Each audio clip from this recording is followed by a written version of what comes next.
Raju was a rickshaw puller. He worked hard every day. His life was a cycle of sweat and struggle. He knew the city like the back of his hand. Every street corner, every turn held no secrets from him. Raju had dreams, but they were buried under the weight of his daily grind. His rickshaw was his companion. It was his source of income. Raju would often talk to it, sharing his joys and sorrows.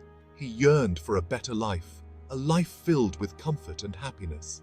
But for now, he toiled under the scorching sun, a silent observer of the city's rhythm. So what he said. Raju's life was a testament to resilience and hard work. Each day, he faced the city's chaos with unwavering determination, his heart filled with unspoken dreams. Professor Amir was a scholar. He lived a life of the mind. Books were his constant companions. He had spent a lifetime teaching, sharing his knowledge with generations of students.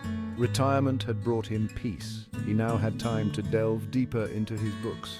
His apartment was a sanctuary, a world away from the city's chaos.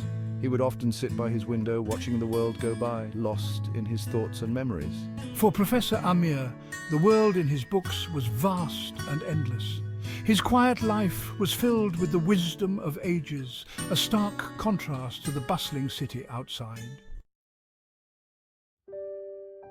One day, Professor Amir was crossing the road. He was lost in thought, oblivious to the honking cars.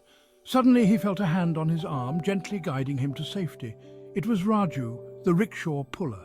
Professor Amir looked up, startled. He saw a kind face, weathered by the sun, but with eyes that sparkled with genuine concern. A smile spread across his wrinkled face. He thanked Raju, his voice trembling with gratitude. That day, an unlikely bond was formed. In that moment, a simple act of kindness bridged the gap between two very different lives, creating a connection that would grow in unexpected ways. Raju started stopping by Professor Amir's house. He would share his stories of the city, the people he met, the struggles he faced. You know, Professor, today I met this young boy at the market. He reminded me of my own childhood, always running around, full of energy. Professor Amir would listen patiently, his eyes twinkling with amusement and empathy. Ah, Raju, your stories always bring a smile to my face. They remind me of the vibrancy of life outside these walls. They would share cups of tea, the sweet aroma filling the air. Let me tell you about a place I read about recently. A land where the mountains touch the sky and the rivers sing ancient songs. Professor Amir would tell Raju about the worlds he had explored through his books. He spoke of distant lands, historical events, and the wonders of science. Wow, Professor, your stories take me to places I've never even dreamed of. It's like I'm traveling the world through your words. Raju listened, captivated, his imagination taking flight. Raju knew the city's heart.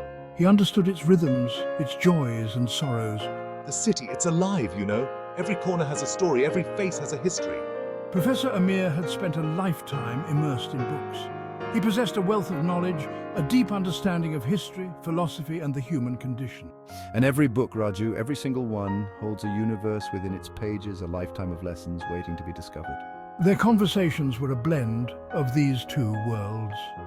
Raju's street smarts, combined with Professor Amir's wisdom, created a unique tapestry of shared experiences and perspectives.